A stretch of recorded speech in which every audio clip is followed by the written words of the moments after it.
ইব্রাহিম আলাইহিস সালামকে আগুনে ফেলানো হচ্ছে। ফেরেশতা বলছে, ইব্রাহিম তোমারে আগুনে ফেলায় দেওয়া হতেছে, আমার কাছে সাহায্য চাও, আমার কাছে ক্ষমতা আছে, আগুনগুলো উঠাইয়া নমরুদের বংশ জ্বালাইয়া দেব। হযরত ইব্রাহিম ফেরেশতার কাছে সাহায্য চাইছিলেন নাকি? তিনি বললেন, ফেরেশতা তোমার কাছে সাহায্য কেন চাইব? আমি তো এমন কোন অন্ধ আল্লাহর ইবাদত করি না যেই অন্ধ স্রষ্টা তার গোলামের দুঃখ দুর্দশা না দেখেন। আমি তোমার কাছে সাহায্য চাইব না। হযরত ইব্রাহিম আলাইহিস সালাম পাশ করলেন। কি বলেন, পাশ করছেন না? ঈমানের পরীক্ষায় পাশ। আগুনের মধ্যে হযরত ইব্রাহিমকে যখন ফেলানো হচ্ছে, রব্বুল আলামিন আগুনের প্রতি নোটিশ করে দিলেন, ইয়া নারু কুনি বারদাও ওয়া সালামান আলা ইব্রাহিম। আগুন আমার ইব্রাহিমের জন্য শান্তিদায়ক, ঠান্ডা হয়ে যা। এখন কি আর আগুনের বাপের ক্ষমতা আছে ইব্রাহিমের পোড়ানো? আর ক্ষমতা নাই।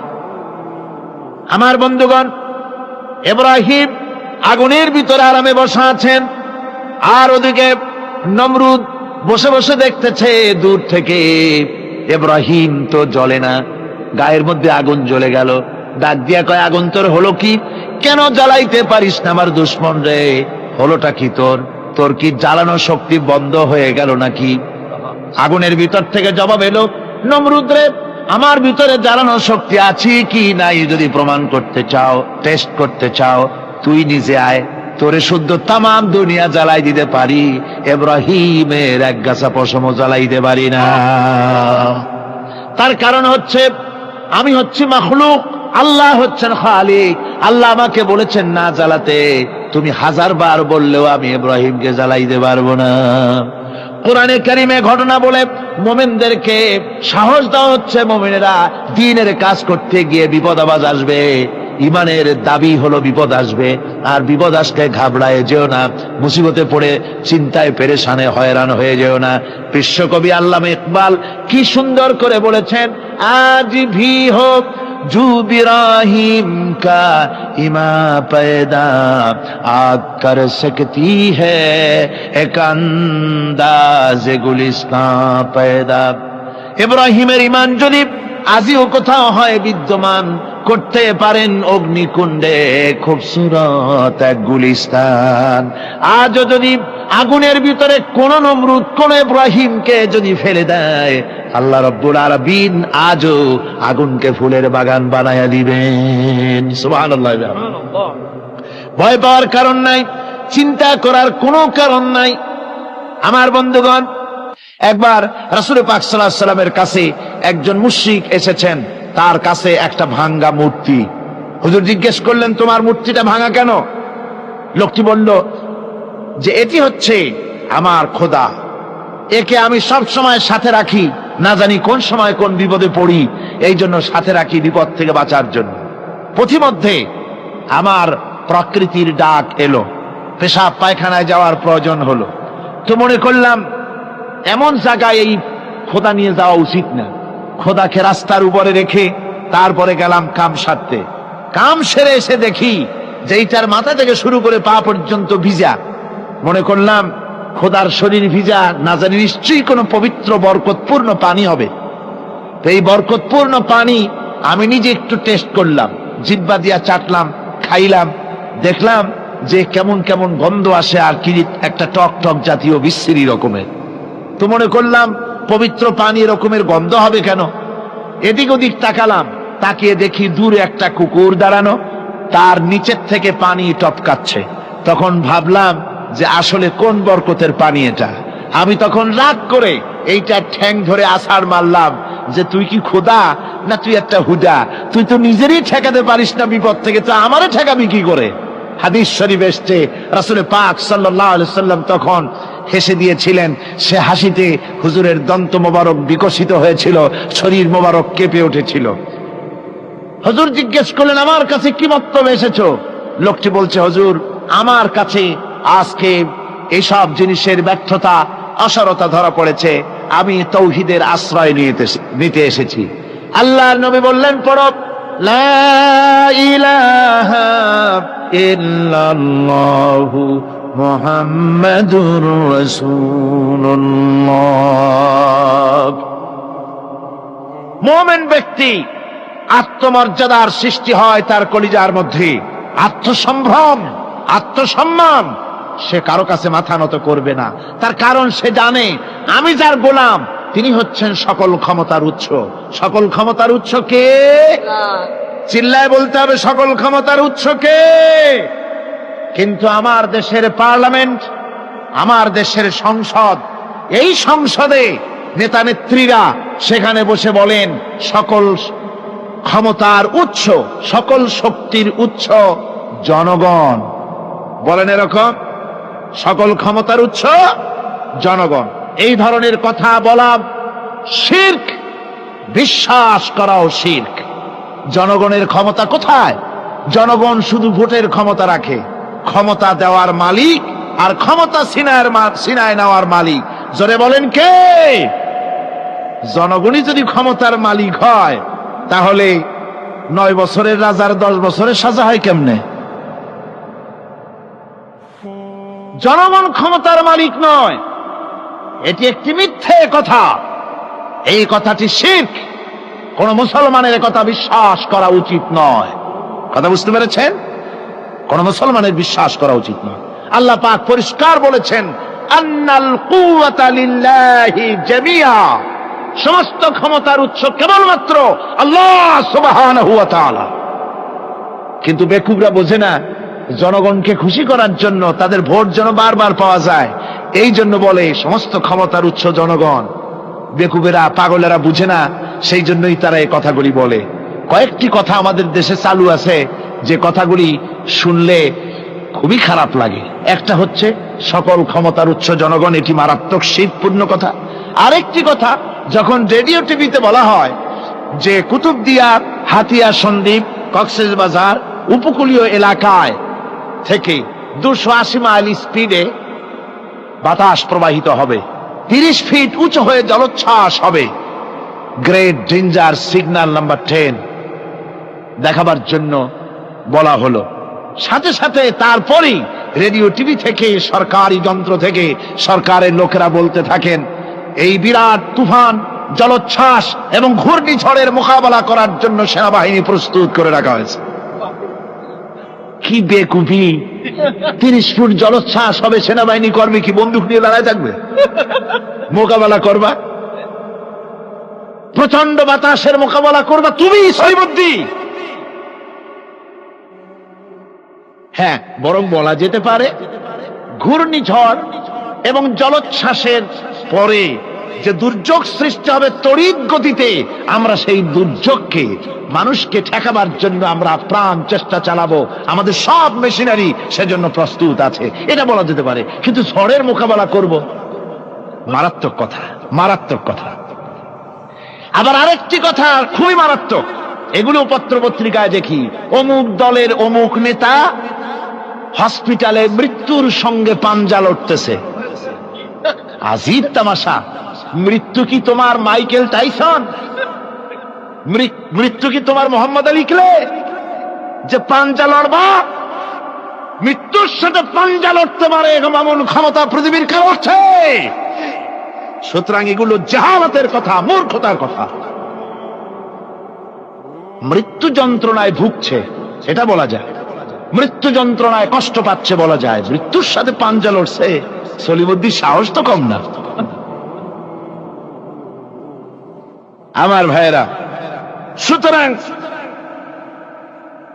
সমস্ত ক্ষমতার উৎস কেবলমাত্র আল্লাহ সুবহানাহু ওয়া তাআলা। যাকে খুশি ক্ষমতায় দেন, যাকে খুশি ক্ষমতা থেকে নামায় দেন। এত বড় প্রচন্ড ক্ষমতার মালিক তিনি। রাতকে দিন বানান, দিনকে রাত বানিয়ে দেন, সাগরকে নগর করেন, নগরকে সাগরে পরিণত করে দেন, আমিরকে ফকির করেন, ফকিরকে আমির বানায় দেন, রাস্তার মানুষ ধরে নিয়ে, অপরিচিত লোক একজন ধরে নিয়ে রাষ্ট্রের মালিক বানায় দেন, প্রেসিডেন্ট বানায় দেন। আবার সম্মানের ফুলের মালা দিয়া গলা থেকে শুরু করে পা পর্যন্ত ফুলের মালা দিয়া ভরে দেন। নাফরমানি যখন বাড়তে থাকে, এত বড় ক্ষমতার মালিক আমার আল্লাহ রব্বুল আলামিন ফুলের মালাগুলি বাদ দিয়ে ফুলের মালার পরিবর্তে জুতার মালা গলায় পরাইয়া ফাঁসির মঞ্চে ঝুলাইয়া দেন। পারেন কিনা? প্রচন্ড ক্ষমতার মালিক তিনি। তিনি যদি কারো কারো ক্ষমতা ছিনিয়ে নিবেন, এটা যদি সিদ্ধান্ত হয়, পৃথিবীর মানুষ তাকে ক্ষমতার উপরে রাখতে পারে? আর আল্লাহ যদি কাউকে ক্ষমতা দিতে চান, সেই ক্ষমতা থেকে তাকে মাহরুম কেউ করতে পারে? পারেন। সমস্ত ক্ষমতার একমাত্র মালিক হচ্ছেন কে? আল্লাহ সুবহানাহু ওয়া তাআলা। মানুষেরা বোঝে না, তাই আত্মম্ভরিতা ক্ষমতার মোহে কি করবে দিশা করতে পারে। এই জন্য যারা মুমিন হবে তাদের এই চিন্তা মনের মধ্যে থাকবে, আত্মমর্যাদা আসবে, কারো সামনে হাত পাতবে না। হাত পাতবে তো আল্লাহ সুবহানাহু ওয়া তাআলার কাছে, কাউকে ভয়ও করবে না। আত্মমর্যাদার কারণে সে তার রিজিক সম্পর্কেও নৃশংস হয়ে যাবে, অর্থাৎ রিস্ক সম্পর্কেও তার পরোয়া থাকবে না, যে হক কথা যদি বলি তাহলে যদি আমার চাকরি না থাকে। আছেন এরকম লোক? হক কথা যদি বলি, চাকরি যদি না থাকে, দাওয়াত যদি আর না হয়, গুলি খেয়ে যদি মরি, এই চিন্তাও মুমিনের লোকের মধ্যে থাকে না, যেহেতু তার আত্মমর্যাদা এসেছে। রিস্কের মালিক মসজিদের মুতাল্লি নয়। অনেক ইমাম আছে মসজিদে, হক কথা বলতে সাহস পায় না। আছে না? চট্টগ্রামে না থাকতে পারে, বিভিন্ন জেলায় আছে। হক কথা বলার সাহস পায় না, মনে করে রিস্কের মালিক মুতাল্লি অথবা সেক্রেটারি। আর দুর্ভাগ্যজনক সত্য, বাংলাদেশের অধিকাংশ মসজিদের মুতাল্লি আর সেক্রেটারি এমন লোক যারা ধর্মনিরপেক্ষতাবাদে বিশ্বাসী, যারা ইসলামের রাজনীতিতে বিশ্বাস করে না। এ ধরনের বহু লোক মসজিদের সেক্রেটারি, মেম্বার, মুতাল্লি হয়ে বসে আছে, আর মসজিদের ইমামদেরকে হক কথা বলতে দেয় না। আছে না?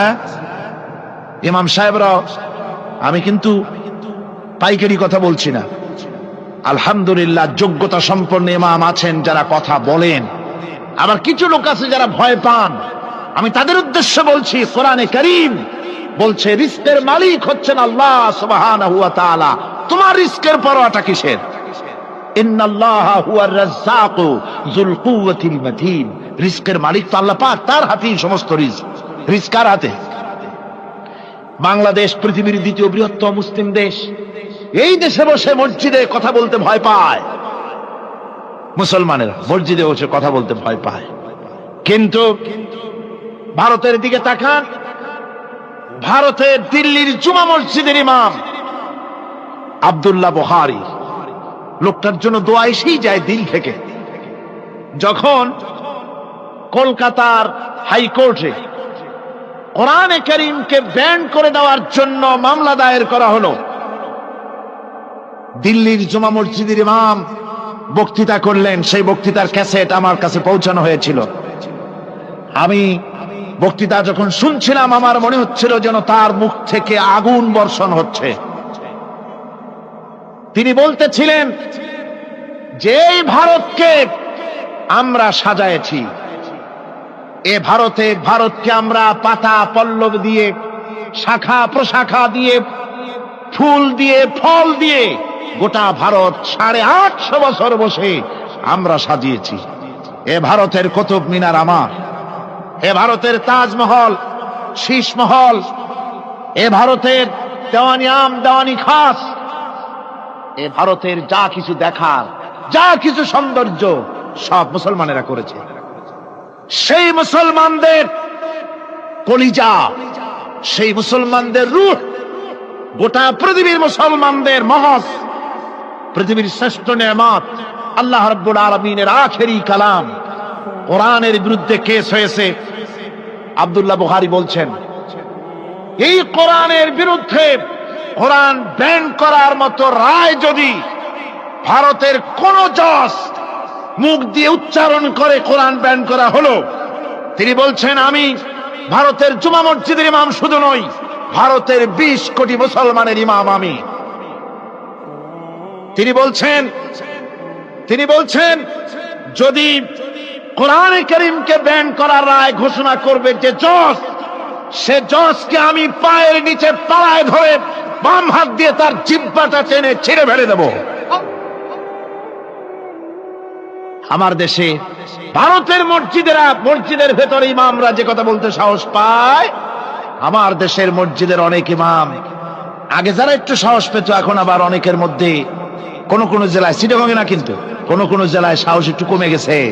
তার কারণ কিছু বেয়াদব রাজনীতিক তারা বলেছে মসজিদের মধ্যে রাজনীতি করতে দেওয়া হবে না।